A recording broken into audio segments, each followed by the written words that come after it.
अगर आपको मेरी ये वीडियो पसंद आए तो like, comment and share, subscribe करना मत भूलिए। अस्सलाम वालेकुम मुअज़्ज़ज़ नाज़रीन, जैसा कि आप लोग जानते हैं हम पढ़ रहे हैं सीरत नबी सल्लल्लाहु अलैहि वसल्लम। लेकिन शुरू करने से पहले मेरी आप सबसे गुजारिश है कि एक दफ़ा नबी करीम सल्लल्लाहु अलैहि वसल्लम पर दुरूद शरीफ पढ़ दें और उसके बाद जहाँ भी नबी करीम सल्लल्लाहु अलैहि वसल्लम का नाम मुबारक आए वहाँ पर दुरूद शरीफ ज़रूर पढ़ें। और अगर आप दुरूद शरीफ नहीं पढ़ सकते तो कम अज़ कम सल्लल्लाहु अलैहि वसल्लम ज़रूर कहें। तो चलें शुरू करते हैं। इसका बाब नंबर 104 है जिसका नाम है तबूक से वापसी। वहाँ पहुंचकर मालूम हुआ कि तबूक के चश्मे में पानी बहुत कम है, लश्कर की ज़रूरत उससे पूरी नहीं हो सकती।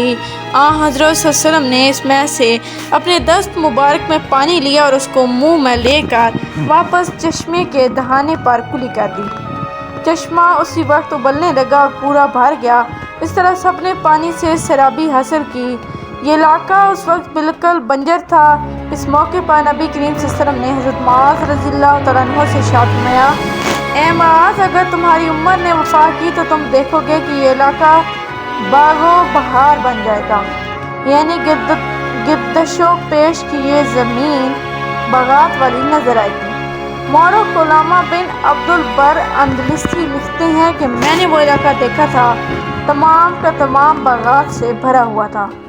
तबूक के मकाम तक पहुँचने से एक रात पहले हज़रत सल्लल्लाहु अलैहि वसल्लम एक रात सोए तो आप सल्लल्लाहु अलैहि वसल्लम की आँख देर से खुली। बेदार हुए तो सूरज सवा नेज़े के करीब बुलंद हो चुका था।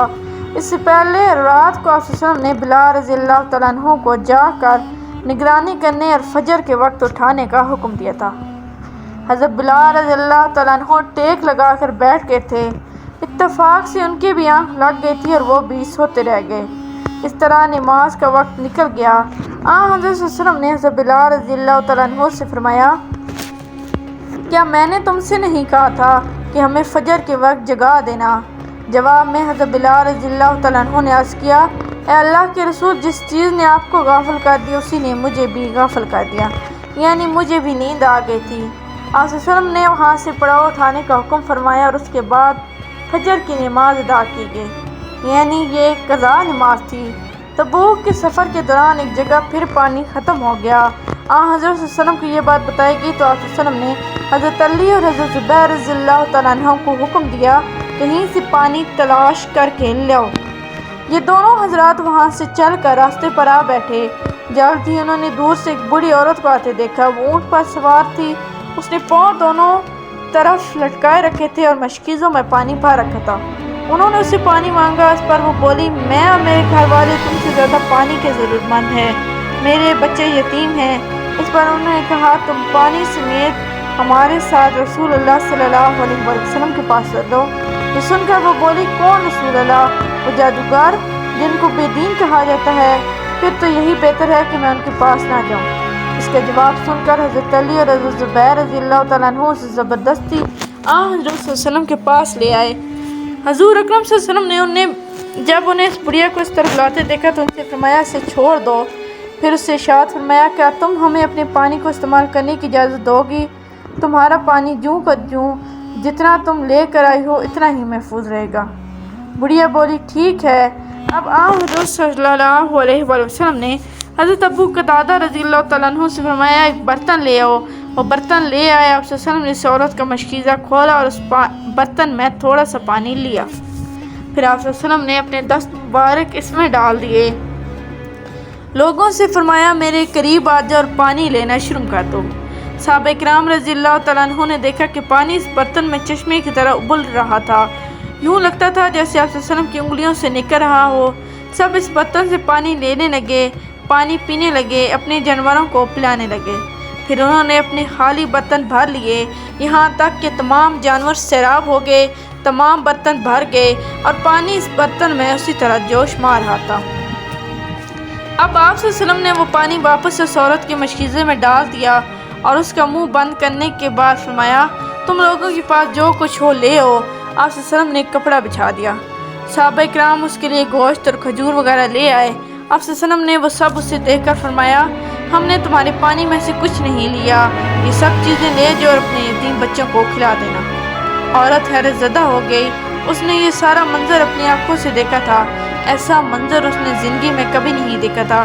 جب یہ اپنے گھر پہنچی تو گھر والوں نے کہا کہ تم نے بہت دیر لگا دی۔ اس پر اس نے سارا واقعہ سنایا۔